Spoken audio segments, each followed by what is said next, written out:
please take your seats. The session will now begin.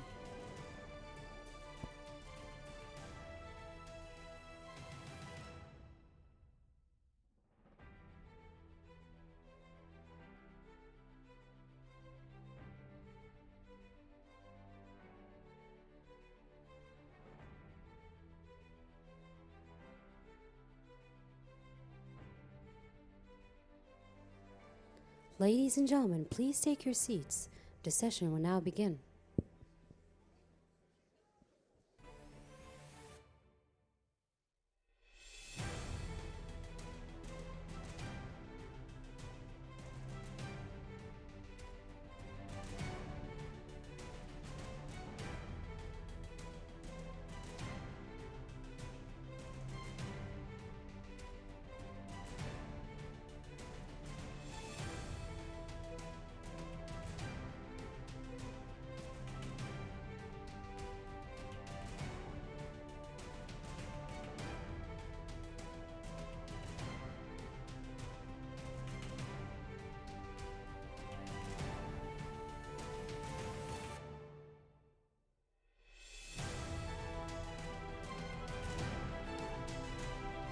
Ladies and gentlemen, please take your seats. The session will now begin. Thank you for your patience.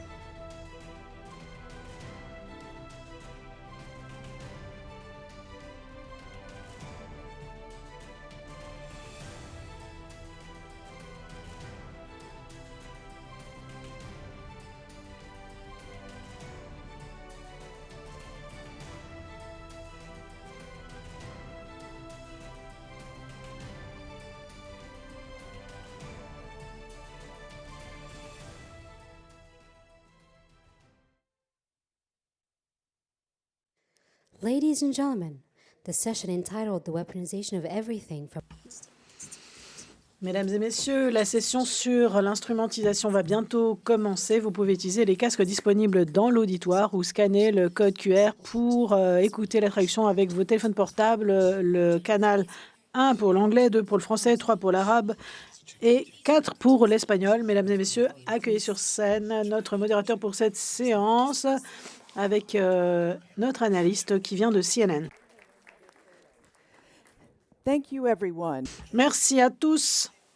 J'apprécie que tellement d'entre vous soient rassemblés pour écouter et poser des questions après cette excellente pause déjeuner. Nous sommes ici pour parler de l'instrumentalisation des bots, des croyances, etc. Comment ces messages nous arrivent, la désinformation, le hacking, l'intelligence artificielle.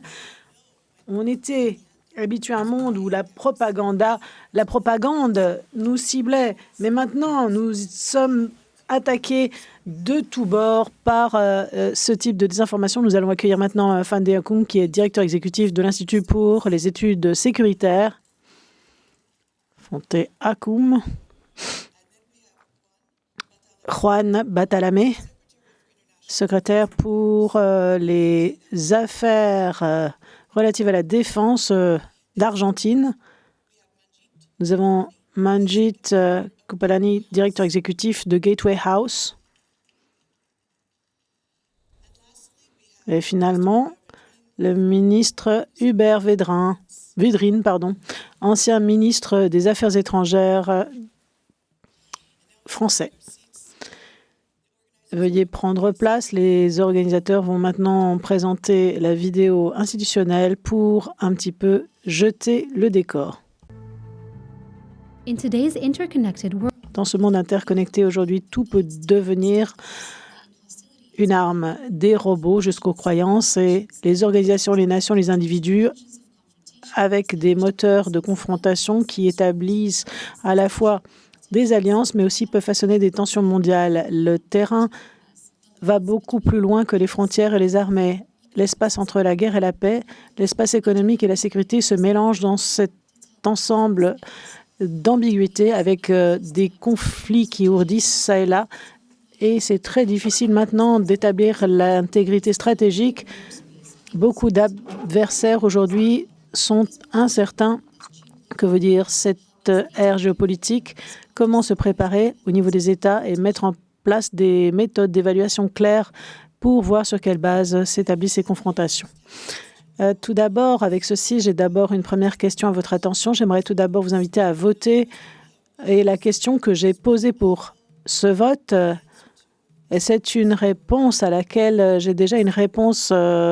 Mais en fait, ça dépend. Si vous venez d'Estonie ou de Helsinki, peut-être aurez-vous une autre réponse. Mais aujourd'hui, j'aimerais vous poser la question si la Russie est en guerre avec l'Europe. Voilà ma question. La raison pour laquelle je vous pose cette question, c'est quelque part parce que nous avons été prévenus. La Russie a averti qu'elle pourrait attaquer. Voyons ce qu'il y a à l'écran. C'est une audience qui est relativement sophistiquée, donc qui a des réponses mitigées. La majorité des personnes répondent oui. Nous avons eu le secrétaire général des Nations Unies qui, cette semaine, a déclaré que l'Europe faisait face à un état de confrontation avec la Russie, à l'instar de laquelle seulement nos grands-parents peuvent se rappeler de ce type d'événement. Nous allons quelquefois au-delà du seuil de la guerre et on se retrouve dans une espèce de zone grise à travers l'Europe où l'information est injectée dans les réseaux sociaux et diffuse certains messages, mais nous avons également du sabotage qui, en fait, est utilisé, instrumentalisé pour l'Ukraine. Également, il y a des responsables qui mènent ces usines qui ont été ciblées. Des mosquées, des églises ont été ciblées, des endroits de culte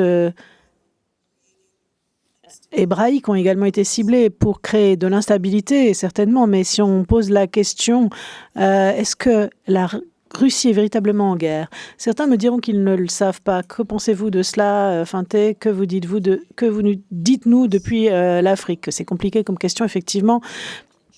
Quand vous avez un pays qui envahit un autre, effectivement, ce pays est en guerre avec l'Ukraine, ça c'est clair. Maintenant, est-ce qu'il faut être dans une opération à couvert pour voir si la Russie essaye d'influencer les élections ailleurs? Ça, c'est autre chose. Il y a différents espaces à travers l'Europe et d'autres choses ont été démontrées au niveau de l'influence pour certains partis politiques. Mais néanmoins, lorsque je pense à l'instrumentalisation de toutes ces choses, il vaut mieux prendre un petit peu de recul pour essayer de comprendre exactement ce qui se passe à un niveau du système, peut-être, pour voir qu'est-ce qu'il y a en dessous de ce seuil. Depuis le niveau des systèmes, lorsqu'on contemple les pays, il y a un petit peu de polarisation politique et je ne pense pas que c'est quelque chose où on peut observer un tel niveau de polarisation si l'on compare cette situation à celle du passé. Deuxièmement, il s'agit de quelque chose qui a un effet sur les économies, en tout cas pour l'Afrique. Et elle était déjà fractionnaire, mais on voit qu'il y a de plus en plus d'influence et d'impact, et ça devient en fait une espèce de verrouillage de la grille. Et on a entendu également que le Conseil de sécurité des Nations Unies essaye d'obtenir un consensus par rapport à une série de questions. Je pense que plutôt l'un des ambassadeurs a soulevé certaines des manifestations de cette incertitude et il faut parfois comprendre qu'il s'agit surtout d'un jeu de pouvoir. Certainement, mais pensez-vous que certaines de ces organisations sont dans une situation de verrouillage en raison de ces campagnes de désinformation qui sont instigués par des acteurs étrangers ou est-ce qu'ils sont simplement vulnérables de par leur manque d'unification? Je pense que c'est beaucoup d'organisations qui sont en verrouillage parce qu'il y a beaucoup de changements et de transferts de pouvoir entre différentes mains. Et nous avons également un monde à nouveau bipolaire entre la Chine et les États-Unis en même temps qu'il y a la montée de puissances intermédiaires avec certaines suppositions et parti pris d'agences qui ne sont pas des acteurs traditionnels et ça nous mène à des questions comme celles qu'on a posées ici, par exemple autour des tarifs douaniers, du commerce, mais ça revient également à qui fabrique également les microchips parce qu'on met en place la scène pour où se trouvera la puissance à l'avenir. Confrontation de pouvoir avant d'entrer dans un sujet plus vaste. Majid, j'aimerais revenir vers vous pour ce qui, je le pense serait un contre-argument. Le temps que j'ai passé en 2023 en Inde, c'était la deuxième année de la guerre, j'ai ressenti une attitude très différente dans les rues par rapport à la Russie pour beaucoup de raisons historiques. La Russie est le pays qui n'a jamais laissé tomber l'Inde, alors que les États-Unis l'ont fait encore et encore. Comment percevez-vous la Russie? Est-ce qu'elle est en guerre avec l'Europe ou avec un autre adversaire? Quelle est votre opinion? Alors, je pense que nous dirions que la Russie est en guerre avec l'Ukraine, mais c'est surtout l'Occident qui est en guerre contre la Russie. Nous voyons cela reflété dans la façon dont les Indiens réfléchissent. Et effectivement, le président Poutine était en Inde la semaine dernière. L'amitié a été renforcée et ça va encore s'approfondir parce que toute la fabrication, tout ce qui est manufacturier dont on a besoin pour faire grandir l'économie. Et si vous voyez, aujourd'hui en Inde, nous avons 2% de croissance et ceci intervient en même temps que les États-Unis nous imposent 50% de tarifs douaniers. Et donc, il y a beaucoup d'autres pays qui suivent cette voie. Vous voyez géographiquement où sont les intérêts et comment ces nations ont joué leurs cartes. Mais les Indiens établissent ou pensent que c'est plutôt l'Occident qui est en guerre avec la Russie. Moi, j'entends ça très, très rarement dans une capitale européenne. Peut-être à Budapest, etc. Mais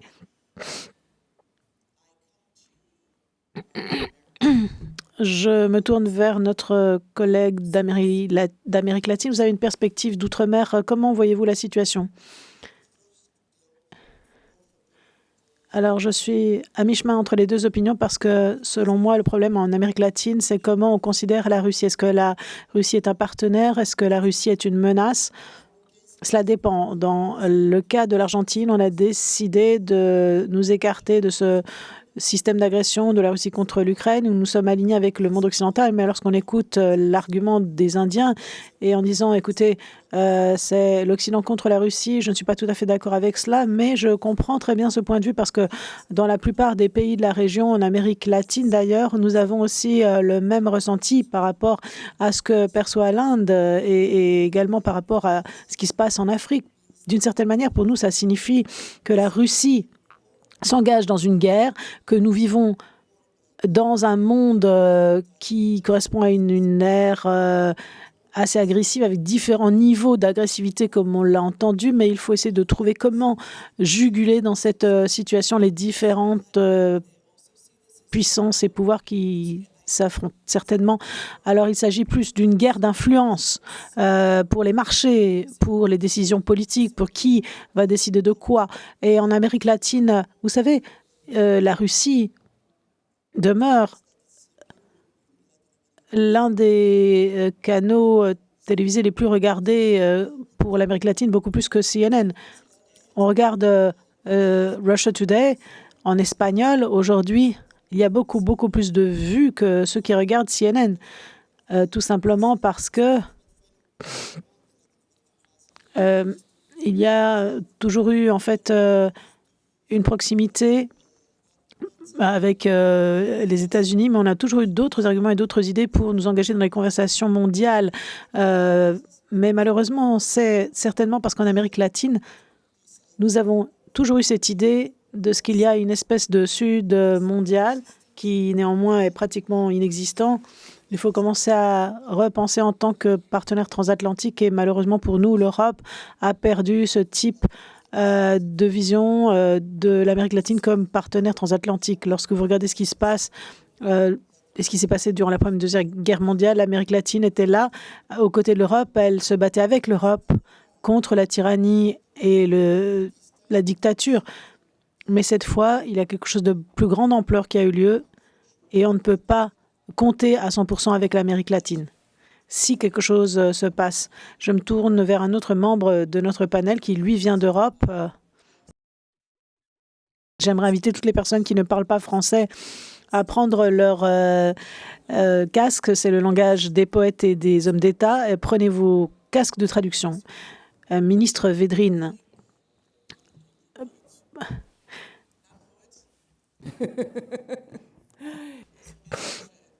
Est-ce que la Russie est en guerre avec l'Europe, selon vous, et de là où vous vous trouvez?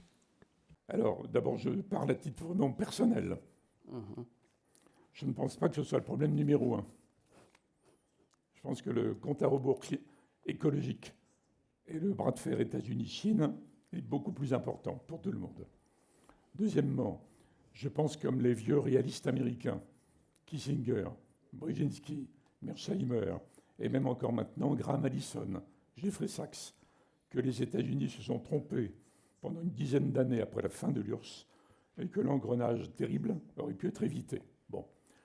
Je pense que les Russes, même Yeltsin avant Poutine, sont obsédés par les 25 millions de russophones qui sont restés en dehors de la Russie. Donc l'Ukraine, disons un tiers de l'Ukraine par rapport à ça. Bon, les choses étant ce qu'elles sont, compte tenu de ce qui a eu lieu, on n'a pas d'autre choix que de bloquer Poutine, le dissuader à l'avenir.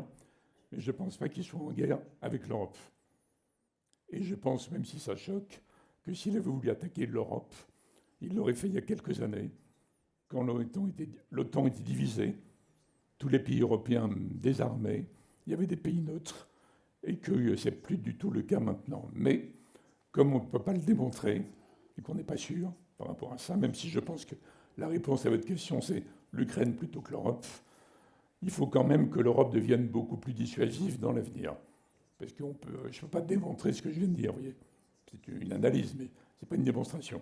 Donc moi, je dirais un peu comme notre collègue indienne.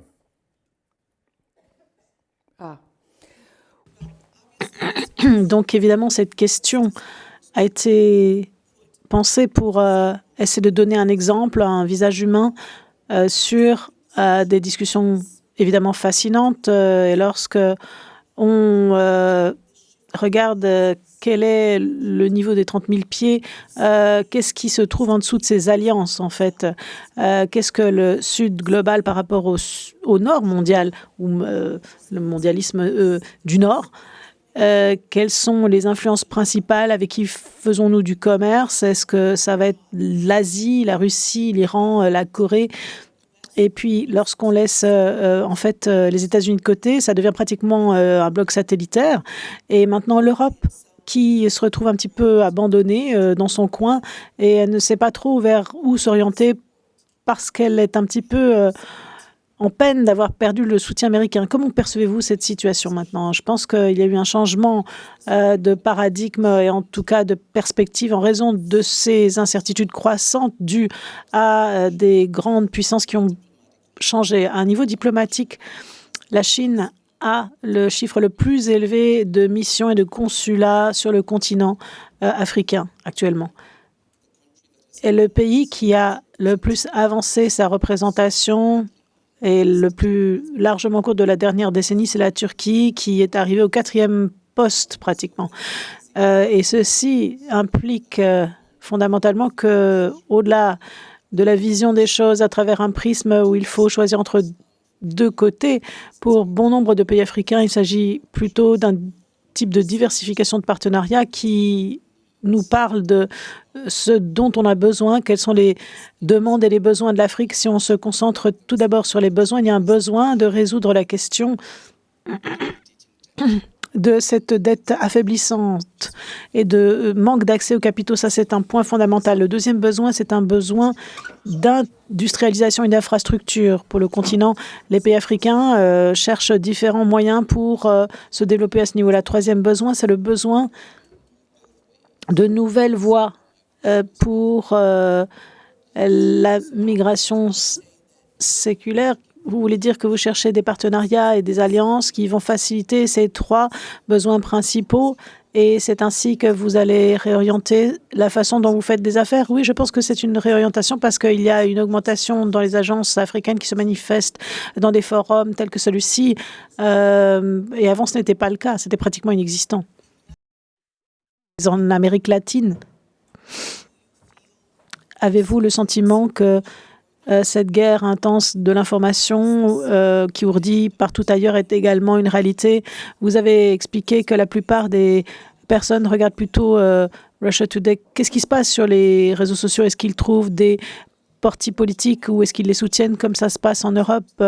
La Chine, la Russie l'a fait. Tout d'abord, c'est intense, mais nous sommes moins au fait du reste du monde, en particulier de ce qui se passe en Europe. On n'a pas vraiment, en fait, le même ressenti que les Européens, en tout cas pas avec la même amplitude également.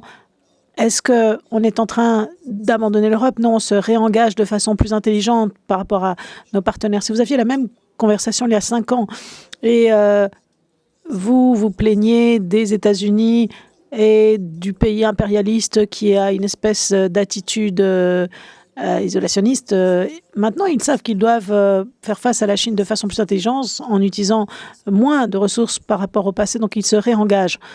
Et une façon de se réengager, c'est peut-être de commencer une stratégie du côté de l'hémisphère nord. Lorsqu'on regarde ce qui s'est passé dans la deuxième partie du XXIe siècle, eh bien, on a beaucoup de similitudes par rapport à ce qui s'est passé dans le XIXe siècle avec un élément de complexité supplémentaire, comme mon collègue l'a dit, c'est-à-dire l'interdépendance et l'instrumentalisation de cette interdépendance. L'Amérique ne peut pas abandonner le monde. Elle doit se réengager avec ce monde. Et la façon dont ils vont le faire, eh bien, c'est de se rapprocher beaucoup de l'hémisphère occidental. Il y a aussi une conscientisation de cette instrumentalisation de l'information parce qu'il y a beaucoup de tactiques avec l'Amérique latine et il y a différentes perspectives. La Russie est plus agressive, la Chine essaye de gagner les esprits et les cœurs. La Russie fait de l'information et de la propagande contre les États-Unis. Et la Chine, elle a sa propagande pour essayer de rapprocher l'esprit en fait latino-américain de leur cœur, donc les pro-Pékin. Effectivement, il y a un collectif qui en fait utilise beaucoup TikTok. Mais je voudrais rebondir sur quelque chose que vous avez dit. Ça peut peut-être surprendre beaucoup parmi nous ici. Vous avez dit que les États-Unis se réajustent de façon intelligente. Est-ce que c'est vraiment en gagnant les cœurs et les esprits à travers l'Amérique latine lorsqu'ils déclarent qu'ils veulent ramener la doctrine Monroe? Ça veut dire qu'ils veulent contrôler leur sphère d'influence. Est-ce que vous avez parlé de coopération, n'est-ce pas? Donc, ils ont une grande partie de la flotte navale qui se trouve proche du Venezuela. Ça n'a pas l'air d'une coopération. Ça, c'est une petite partie. Le fait d'avoir beaucoup de bateaux de flotte en face du Venezuela, c'est une façon pour les États-Unis d'envoyer un message, pas seulement au régime de Maduro, mais aussi à la Russie, à la Chine, qui sont les deux alliés principaux de Maduro et de son régime. Et évidemment, l'Iran. Il ne faut pas laisser l'Iran de côté dans ce sens-là. Lorsqu'on regarde l'époque de la guerre froide, c'était le seul allié qu'ils avaient à l'époque en Amérique latine. Lorsqu'on regarde le Venezuela, Cuba et l'Amérique latine, ils sont plus proches de la Russie au niveau des sensibilités. Donc, comme je le disais, la doctrine Monroe a une mauvaise image en Amérique latine pour des raisons historiques, bien évidemment, puisque les États-Unis sont intervenus en Amérique latine de façon assez brutale. Mais la doctrine Monroe n'a jamais été conçue pour s'occuper de l'Amérique latine. C'était quelque chose qui était censé impacter l'Europe avec une influence étrangère pour ce qu'ils considéraient en fait à l'époque qui était leur zone d'influence.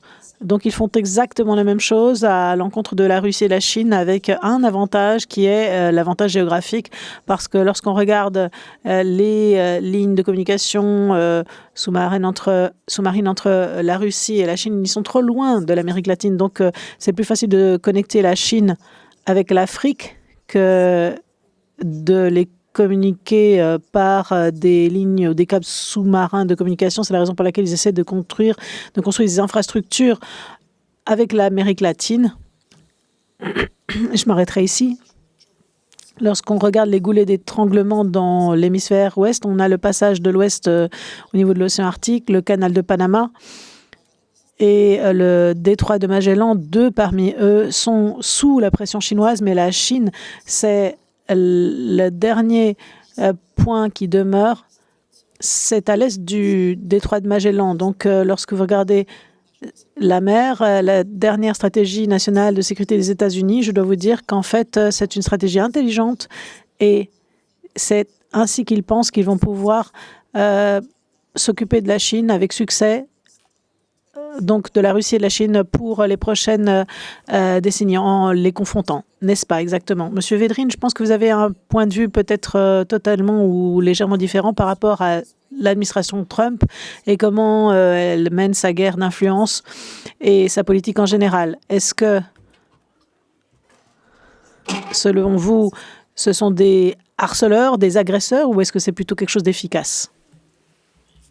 Beaucoup de calme et de sang-froid. Pendant la guerre de 14, entre la France et l'Allemagne, on parlait du bourrage de crâne. Pendant toute la guerre froide, il y a eu des propagandes très violentes entre le monde soviétique et le monde occidental.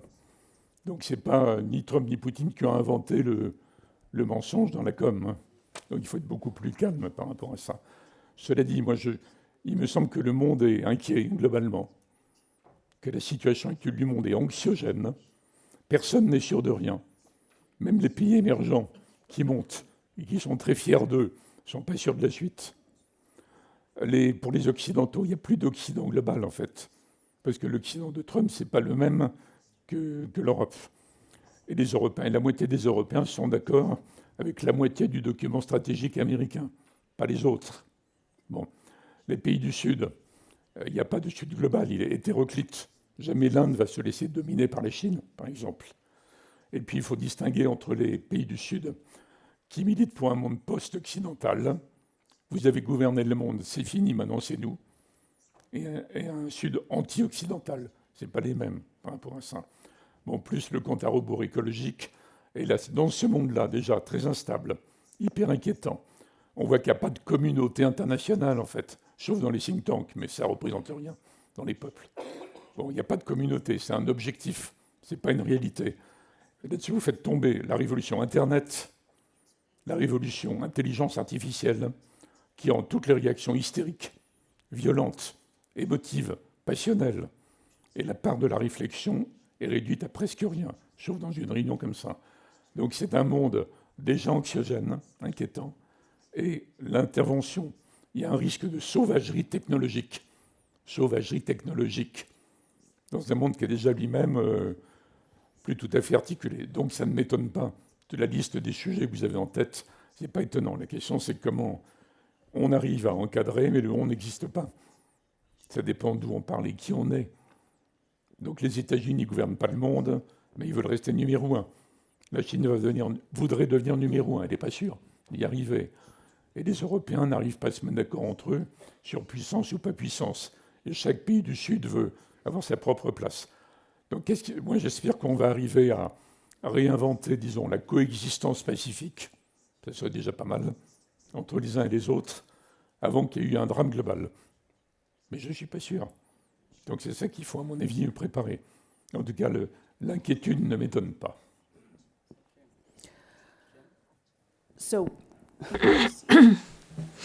Donc lorsque vous voyez ce que font les États-Unis, ils diffusent une propagande et des messages à leur manière. Steve Bannon a passé pas mal de temps avec les partis nationalistes européens. On a vu une montée des nationalismes, en particulier en France, avec des prédictions qui disent que le parti de Marine Le Pen gagnera les prochaines élections. Est-ce que vous pensez que les États-Unis également exportent cette propagande de façon efficace? Je pense que la mondialisation brutale, n'oublie pas que la mondialisation, ça ne veut rien dire. Il y a les mondialisateurs et les mondialisés.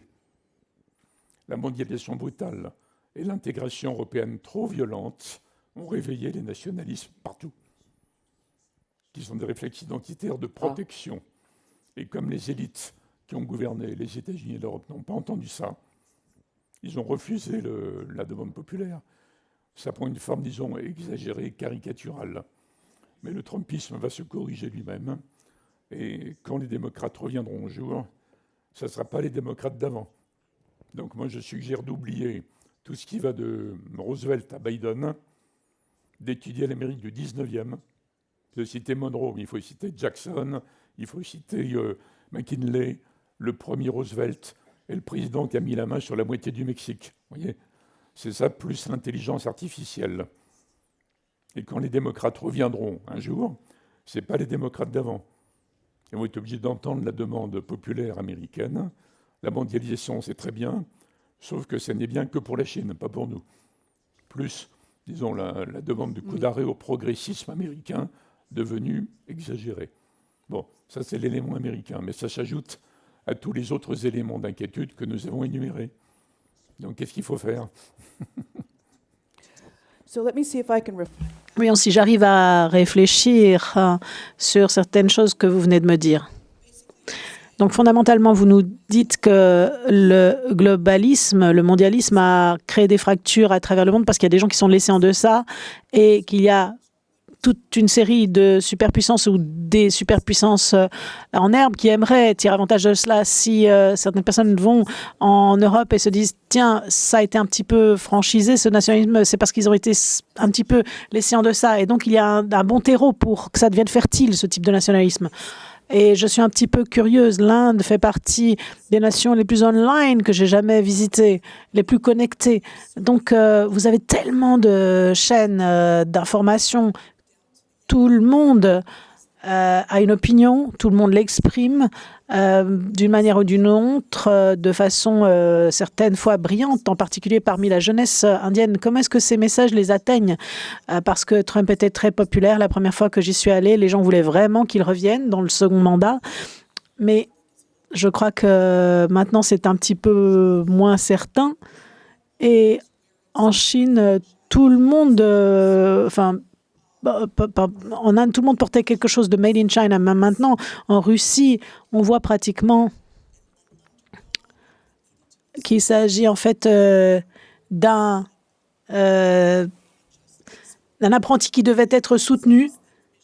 Mais comment se passe l'information en Inde? Maintenant, c'est bien que vous me posiez cette question. Je vais vous dire quelque chose qui se passe dans mon voisinage. En août, au Népal, il y a eu un clip de 7 minutes qui a montré la pauvreté et en fait également une zone de bidonville qui a été montrée et ça en fait était une fausse vidéo et ça a mené au chaos parce qu'il y a des centaines de milliers de personnes qui sont rentrées dans les rues maintenant pour manifester contre cela. En fait, c'était une époque terrible. Le même schéma s'est répété encore et encore au cours de la dernière année. C'est arrivé au Bangladesh en août, c'est arrivé en Indonésie un peu plus tôt de l'année et maintenant au Népal. Donc c'est le type d'influence qu'ils veulent.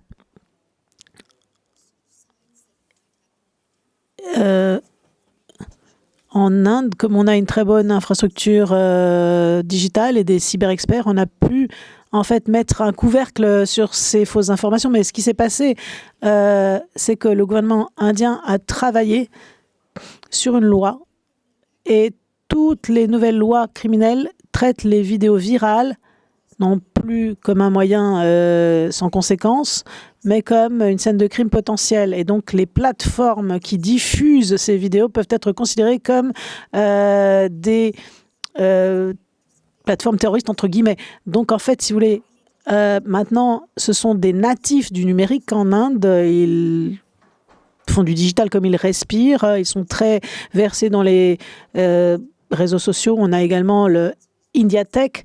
C'est un marché colossal. Ils sont très, très capables maintenant de comprendre qu'est-ce qui se passe exactement et ce qui ne se passe pas, qui pousse quoi et qui mène la danse. Sur Twitter et sur X, vous voyez beaucoup de batailles entre les deux ou les trois parties qui sont impliquées. Je dirais également que, comme le Premier ministre Modi est très populaire auprès des jeunes, il le voit comme un guide qui est méticuleux dans ses intérêts. Il parle de la progression de l'Inde, etc. Donc, il y a une espèce d'unité de la jeunesse autour du leader. Mais en Russie et aux États-Unis, tout le monde se rappelle ce qui s'est passé au Pakistan. Chaque année, chaque jour, on entendait un problème du Pakistan. Donc, le soutien des États-Unis pour le Pakistan, aujourd'hui, en fait, est un peu différent. Il y a des jeunes qui, aujourd'hui, se battent et meurent. Ils n'ont plus le temps pour cela. Donc, l'ère de la sympathie a un petit peu disparu pour la Russie. La Chine, aujourd'hui, n'est pas du tout vue et perçue d'une façon neutre. Les Indiens n'aiment pas beaucoup les Chinois ou la Chine parce qu'ils ont prétendu beaucoup de choses par rapport aux régions nord Tout le monde a dit qu'il y avait des frontières très claires et ils ont utilisé TikTok pour nous manipuler un petit peu. Donc avant l'invasion du territoire, ils sont venus avec des bâtons, ils ont battu nos personnes de l'armée, etc. Et donc, on s'est retrouvé vraiment dans une situation compliquée. TikTok a été vraiment interdite. On est très heureux sans TikTok. Il n'y a plus d'influence parce qu'ils envoient des messages subliminaux à travers TikTok. Et je trouve que c'est surprenant que les États-Unis encore n'ont pas été capables d'interdire TikTok. Le Congrès des États-Unis a créé un mouvement partisan pour interdire TikTok et je pense que c'est M. Trump qui a rejeté cela. C'est surprenant parce qu'effectivement, vous avez TikTok sur votre téléphone et c'est un logiciel espion. En fait, on a laissé tomber beaucoup de nos activités industrielles à cause de la Chine. Je crois que dans les prochaines 5 années, la situation va être complètement différente. Maintenant, permettez-moi d'ouvrir le débat. Les gens préparent déjà leurs questions. Fatih, tu voulais dire quelque chose? J'aimerais reprendre suite à l'intervention de M. Wedwin. Il avait dit qu'il ne faut pas paniquer. Maintenant, nous avons un moment d'accélération des risques qui crée beaucoup de perturbations. Maintenant, ce dont on n'en a pas besoin dans le monde, ce serait une correction de l'espace politique ou dans la réforme des systèmes mondiaux. C'est qui requiert de l'inclusion et plus de participation, mais c'est qui requiert par-dessus tout plus de ressources. Donc, dans ce processus de ces perturbations, nous percevons des systèmes de gouvernement qui sont impliqués et des mémoires collectives qui sont supprimées ou effacées. Comment est-ce qu'on pourrait corriger cela? Parce que, au final, nous allons devoir adopter des solutions crédibles sans tirer la sonnette d'alarme. Ça ne serait pas suffisant, à mon avis. Sur ce, je vais commencer ici. Et vous, derrière moi, je m'excuse parce que je vous ai donné le dos tout le temps. Je prendrai ce monsieur-là en troisième et je vais prendre l'autre. Veuillez vous présenter rapidement. Assurez-vous de bien poser la question. Badir de Senior Risk, ma question est pour tous les panélistes. Comment est-ce qu'on peut atteindre un consensus dans cette ère fracturée? Il semblerait que c'est quelque chose que nous avons perdu dans cette ère des médias sociaux. Et les gens changent difficilement leurs avis maintenant, surtout ce qu'il s'agit de faits.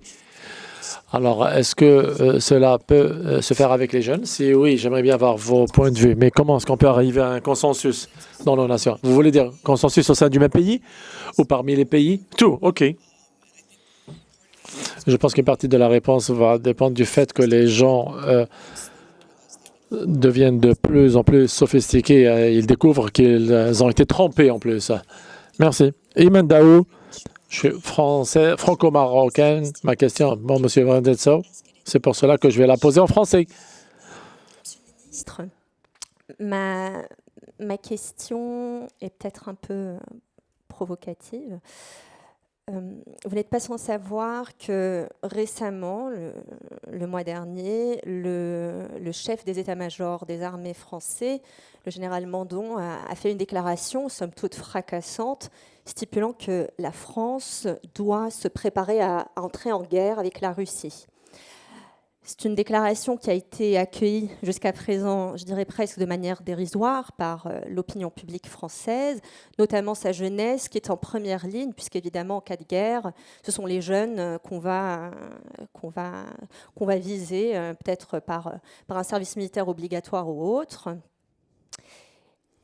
Ma question est de savoir si vous pensez que l'opinion publique, qui jusqu'à présent a été très solidaire du conflit, de l'Ukraine dans ce contexte de conflit russo-ukrainien, pourrait toutefois se désolidariser de l'Ukraine, et notamment dans un contexte d'élection présidentielle de 2027. Je vous remercie. Okay. Je prendrai une dernière question du monsieur ici. Landré, signé Policy Center for the New South. Le panel précédent a insisté sur l'importance critique des think tanks et nous avons remis en cause cette question. Maintenant, par rapport à l'instrumentalisation, que recommanderiez-vous aux politiciens qui sont dans la salle, surtout ceux qui appartiennent au New South, étant donné l'asymétrie des pouvoirs et des puissances et aussi l'asymétrie des capacités, l'asymétrie technique pour faire face à ces guerres à venir que j'appellerai les oligo-multilatéralismes, où un certain nombre des pays les plus puissants contrôleraient la direction des affaires mondiales. Et merci. J'aimerais que l'on réponde brièvement parce que j'aimerais prendre un autre round de questions. Je voudrais commencer avec vous. Il y avait cette question.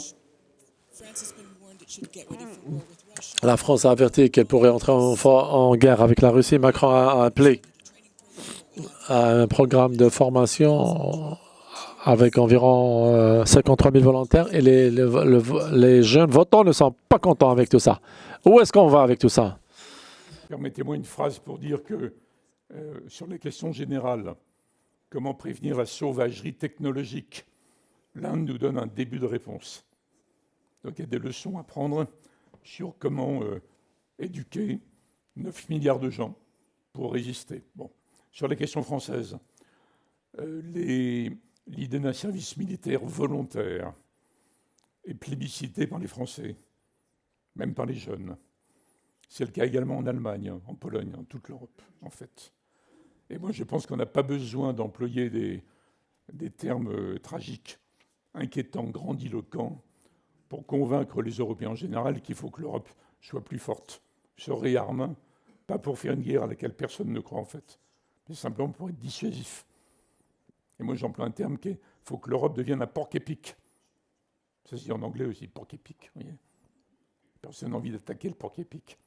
Donc on n'a pas besoin d'entrer dans l'hypothèse d'une guerre déjà déclarée, à moitié perdue, pour dire des trucs terrifiants pour les familles. On n'a pas besoin de ça. Alors qu'il y a un consensus qui s'organise sur le fait de réarmer l'Europe, pas du tout pour faire la guerre, mais pour être dissuasive. So, do you think that the French youth might... Vous pensez que les jeunes Français pourraient changer leur opinion quant au soutien de l'Ukraine s'ils réalisent que le soutien va les mener vers un conflit avec la Russie? Que le président Trump va imposer l'arrêt dans des conditions mauvaises ou très mauvaises, on verra. Et la seule question qui va se poser après n'est pas une question concernant les peuples et les jeunes, c'est les garanties militaires données par la coalition des volontaires organisée par le président Macron, à condition qu'il y ait une garantie américaine qui sera peut-être obtenue si le président Trump comprend que s'il laisse l'Ukraine totalement vulnérable dans l'avenir, il ne pourra plus impressionner les Chinois. Donc s'il comprend ça, il y aura un peu de garantie américaine. Donc il y aura la coalition des volontaires, pas du tout pour régler le problème qui est insoluble, mais pour arrêter la guerre en gros. Donc les questions qui commencent à agiter les opinions en Europe, à mon avis, ne se poseront pas, sauf un service militaire volontaire qui va marcher relativement bien, mais qui n'est pas pour faire la guerre, vous voyez. Donc je ne réponds pas à côté, je réponds de façon réaliste. Understood. Bien compris. La prochaine question. Comment atteindre un consensus dans cette ère fracturée? Aimeriez-vous y répondre? Je vais revenir en arrière quant au consensus pour centraliser la question de l'ordre mondial, parce que ce consensus mène vers l'ordre. Il y avait une supposition pendant 2-3 jours indiquant que nous vivons dans un ordre mondial. Et pour moi, c'est plutôt des donneurs d'ordre mondiaux, parce que les règles sont écrites et déterminées, définissant de nouvelles structures. Pour que cela puisse arriver, alors les blocs intervenants devraient être les États, parce que les États sont les acteurs principaux dans les affaires internationales. Cependant, il y a un souci qu'on ne peut pas rater. c'est les entreprises et leur pouvoir grandissant. Parce qu'il y avait une entreprise qui dépassait, par exemple, le capital ou le PIB cumulatif de tous les États africains combinés en termes plutôt orthodoxes. Et ce facteur ne peut être omis parce que c'est un facteur clé, comme on l'a si bien dit. Surtout lorsqu'il s'agit d'instrumentaliser quoi que ce soit, même pour les acteurs clés. Ce qui nous mène à la question de l'environnement réglementaire qui offrirait la base au règlement des questions de conflit, climat et les pandémies à venir. Si vous voulez être efficace, vous devrez travailler avec vos voisins immédiats et avec les voisins plus lointains plus tard. Mais nous devons dématérialiser les politiques mondiales, ce qui est très difficile à réaliser parce que c'est un système sécuritaire mondial. L'armée est une architecture qui permet l'hégémonie. Cependant, il y a une grande résilience de pouvoir intelligent et ces approches de pouvoir intelligent pourraient induire parfois à de nouveaux ordres. Et ensuite, la question, comment est-ce que vous conseillerez les pays du Nouveau South pour naviguer à travers ces guerres de pouvoir, alors que essentiellement vous vivez sur un champ de bataille pratiquement? Alors, brièvement, concernant le consensus, je crois que vous pouvez atteindre un consensus nulle part. C'est impossible parce que la polarisation est la base de la politique, tout le monde le comprend. Donc, nous vivons dans des moments de conflit et donc, mais allez-y, hein, continuez. Nous vivons, comme je disais, dans un monde de conflit et tout n'est non seulement instrumentalisé, mais est en train de devenir militaire même, malheureusement. La façon dans laquelle on peut gérer cela, à mon avis, je crois qu'on devrait être très clair dans nos politiques. Il faut bien tracer les limites. On parlait de zones grises également. Alors, nous devons vivre aujourd'hui dans des zones grises, mais en même temps, nous devrions montrer à nos homologues que nous n'utilisons pas ces zones grises contre eux. En même temps, dans les politiques, il faut bien choisir nos partenaires parce qu'il y a des asymétries, comme vous l'avez si bien dit. Comme vous devez choisir les bons partenaires, non seulement sur la base de nécessité et d'intérêt national, mais en même temps, il faut déterminer certaines valeurs parce que les valeurs nous mettent sur le bon chemin. Par exemple, on a décidé de s'aligner complètement au monde occidental. Les valeurs restent importantes dans notre siècle et je m'arrête là-dessus. Donc les valeurs deviennent votre compas, votre boussole plutôt pour naviguer. Je sais que vous n'avez pas d'alliance ou de traité avec des alliés qui soient officiels. Alors vous devez être l'expert de navigation à travers les différents pôles de pouvoir parce que peut-être l'Inde est un futur pôle de pouvoir. Ben, vous avez mis le doigt sur la blessure parce que nous n'avons pas d'alliés, mais nous avons des partenaires. Et les partenaires vous donnent de la flexibilité et de la souplesse.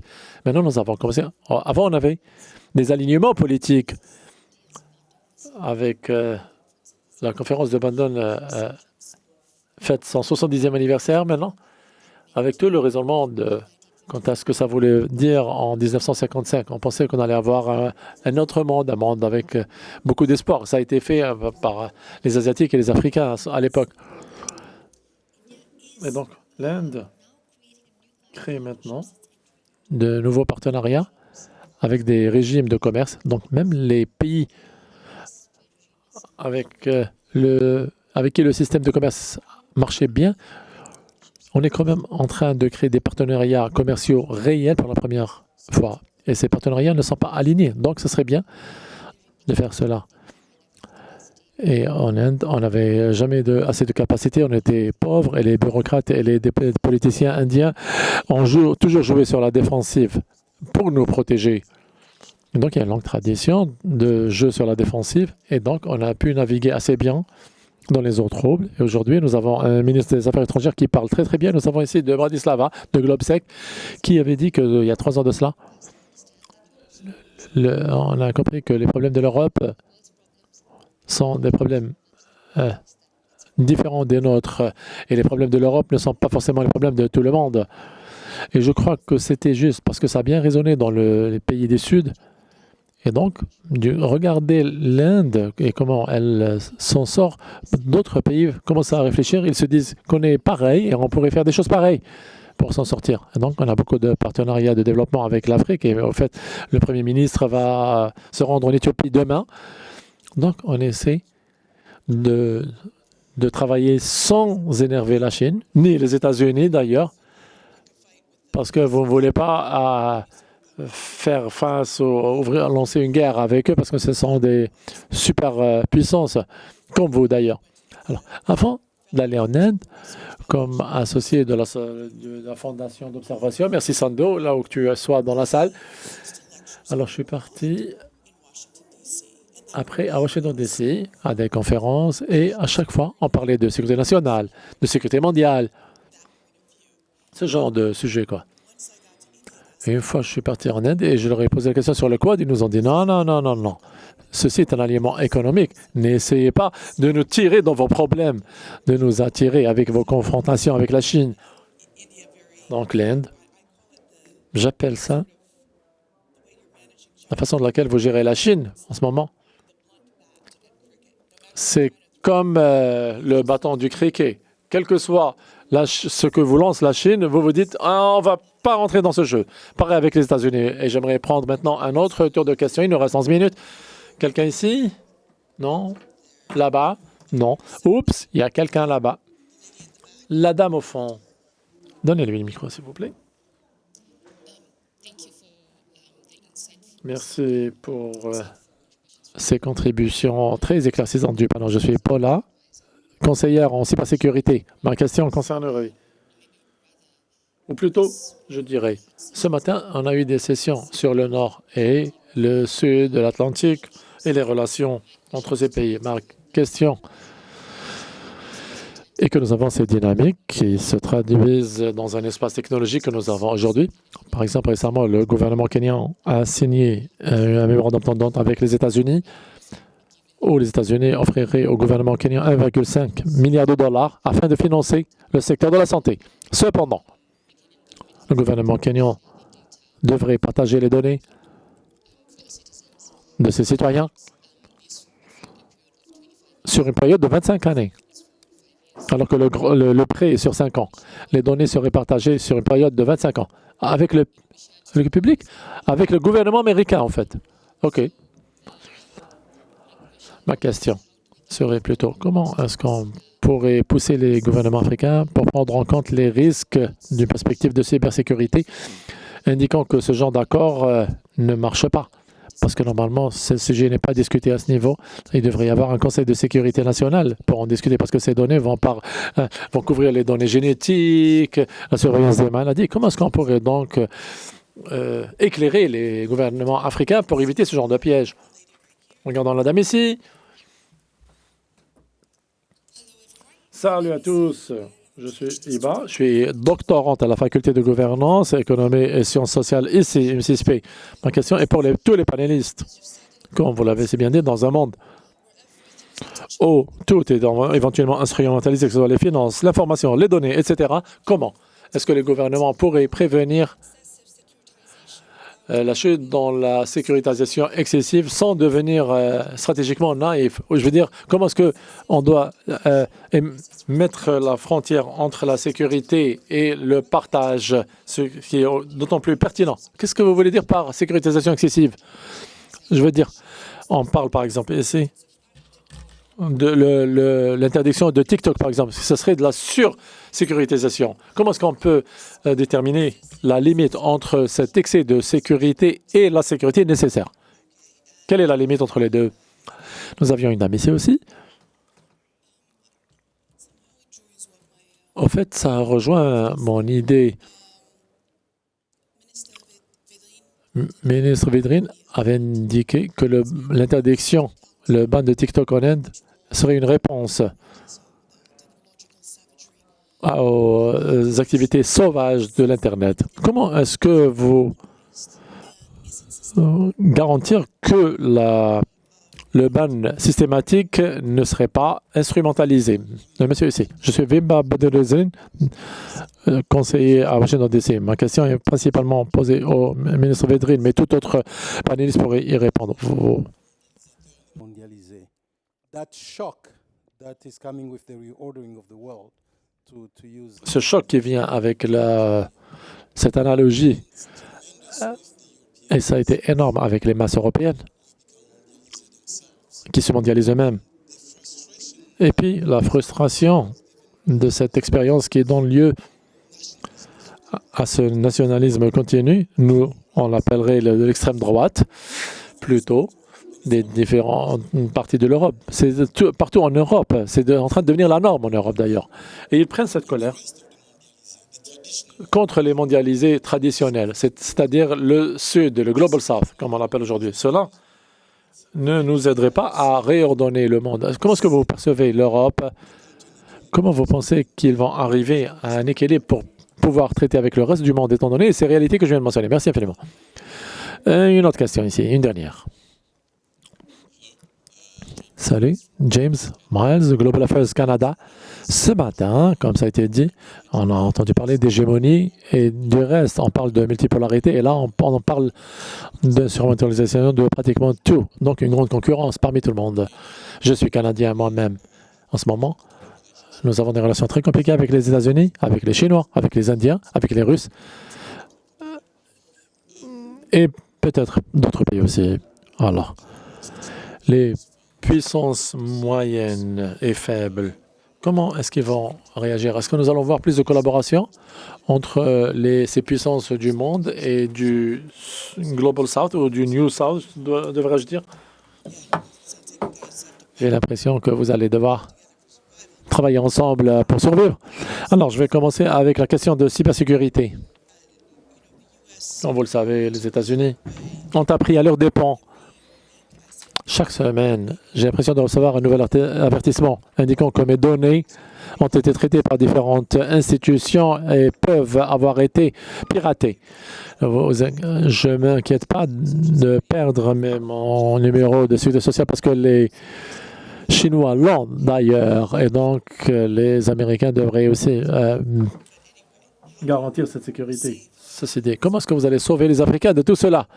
Est-ce que les gouvernements africains sont en train de réfléchir à l'avance lorsqu'ils signent ce genre d'accord avec les États-Unis, ce qui n'est pas la meilleure façon de procéder lorsqu'on souhaite protéger les données. En termes pratiques, cela est un grand défi à cause des variabilités, des incapacités et des plateformes qu'on utilise dans les différents pays. Mais je pense qu'il y aurait un bon point de départ qui serait l'Union africaine et leur stratégie de l'IA qui est domestiquée à travers tout le continent. Et si elle est acceptée, elle offrirait une sorte de directive et un environnement réglementaire pour gérer cela. Cependant, cela se fait au détriment des lobbies extrêmes par les mêmes entreprises de médias sociaux qui souhaitent avoir main mise sur l'Afrique et avoir accès au marché des 1,5 milliard de personnes. En termes pratiques, ce serait un défi, mais on pourrait commencer par l'environnement réglementaire pour commencer à régler les problèmes. Et puis après, on passerait vers les capacités afin d'aller à l'encontre de ce genre de cyberattaque ou d'attaque cybernétique. Et je m'arrêterai là-dessus. J'aimerais revenir vers vous avec la question. Que feraient les pays du centre, du milieu? Parce que déjà l'Argentine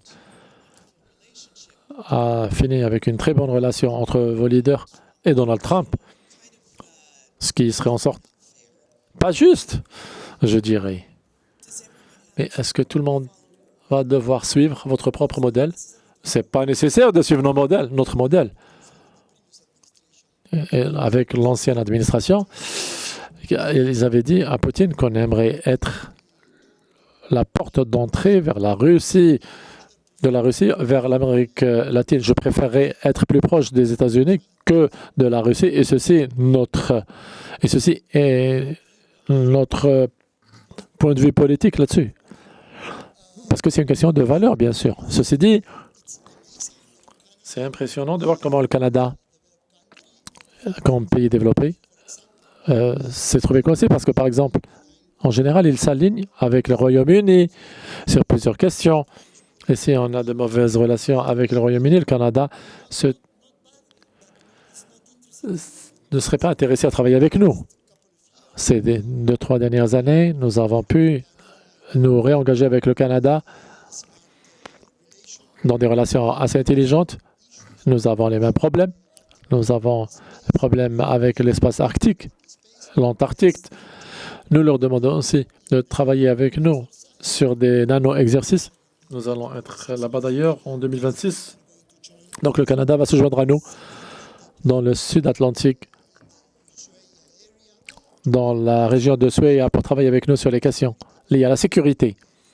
Donc pour ma part, la première chose que nous devrions faire serait d'oublier l'idée qu'il existe un Global North et un Global South, un Sud général et un Nord général. Ça serait stupide de continuer à croire. C'est un beau nom que vous lui donnez là. Ben oui, pour peut-être des journaux, ça serait beau à écrire. Mais ce serait utile pour la Russie et la Chine et pour d'autres pays peut-être, mais pas pour nous. Je me considère moi-même comme partenaire, comme ma collègue de l'Inde l'a si bien dit, partenaire du Canada, partenaire de l'Europe de l'Ouest, et c'est tout. Merci.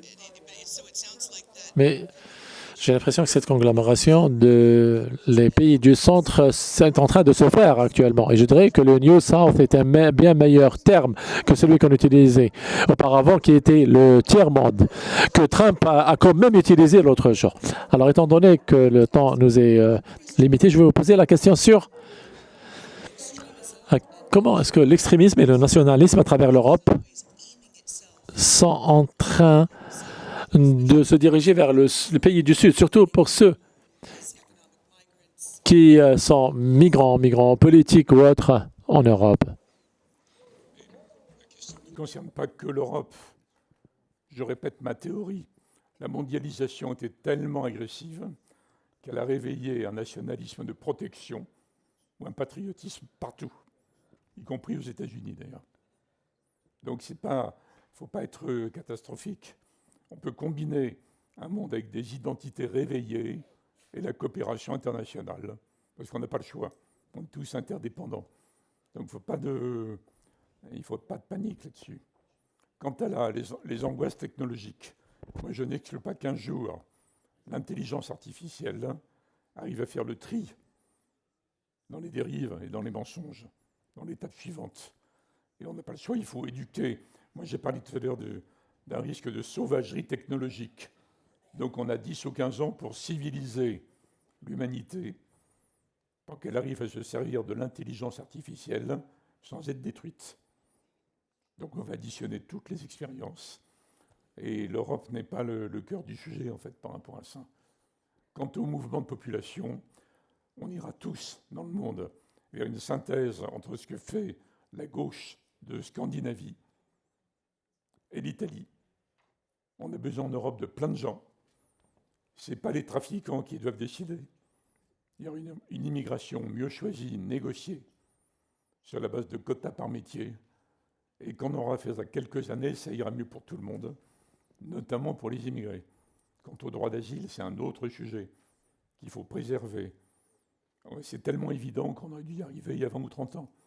Si on le fait il y a 20 ou 30 ans, les partis extrémistes en Europe qui vous font peur, là, ils feraient la moitié, en gros. Donc ils ont prospéré sur le refus de traiter ce sujet. Et tous les pays d'Afrique ou d'Afrique du Nord ont intérêt à ça, en fait. Donc on va entrer, à mon avis, dans une gestion négociée, convergente des flux. Donc dans les sujets qu'on a abordés, ça paraît terrifiant, en fait. Mais il me semble qu'il y a des solutions à tout, en combinant les identités réveillées et la coopération internationale. Pour moi, ce n'est pas opposé, en fait. Let's hope. Espérons que ce soit le cas. Dernière question ici. Et on est à court de temps, mais j'aimerais bien entendre vos avis, votre opinion sur l'équilibre de la sécurisation excessive et la liberté d'expression. Nécessairement, la sécurité est importante pour nous. TikTok, le ban de TikTok était une question de sécurité essentielle. Je vais vous dire ce qu'il faisait, d'ailleurs. Sur la frontière, tout au long de la frontière nord, les signaux de Huawei étaient si forts qu'ils outrepassaient nos signaux télécoms. Huawei, la télécom chinoise, c'est ça? Oui. Et donc, durant la COVID, beaucoup de téléphones chinois étaient vendus à 600 € prix en Inde, ce qui est très pas cher. Les gens les utilisaient donc, et comme les téléphones américains, que vous soyez d'accord ou pas, mais ils n'avaient pas les clauses de contrat sur lesquelles vous devez être d'accord. Donc, toutes les données revenaient vers la Chine. Et donc, tout cela a été rappelé sur le marché. On a retiré tous ces téléphones. Et ByteDance, j'étais en Chine en 2018 pour un IPO étranger. En 2020, il y avait 150 milliards de dollars d'IPO. Ils ont posté, indiquant que l'Inde allait couvrir 60% de ce marché de ces IPO. Et ils ont construit ces IPO sur la base du marché indien. On était choqués. Et ils n'ont toujours pas eu cet IPO. Et pourtant, c'est une inquiétude sécuritaire essentielle. Et je suis sûr qu'on n'a détruit aucune vie en interdisant TikTok. Ce qui est important, c'est que vous avez travaillé avec le public quant à ce qu'on leur faisait et comment est-ce que la guerre les atteignait à travers leur téléphone et atteignait leurs esprits. Je crois que cela est la conclusion donc de notre panel. Donc, plus de transparence pour que les peuples puissent savoir ce qui se fait, ce qu'on leur fait et ce qu'on fait à travers eux pour qu'ils puissent prendre leurs propres décisions par eux-mêmes. Sur ce, merci infiniment. Les panélistes sont invités à rester sur scène pour une photo de groupe, mesdames et messieurs. Maintenant, nous allons prendre une pause café dans l'autre salle et on va revenir à 4h40 pour le panel de clôture.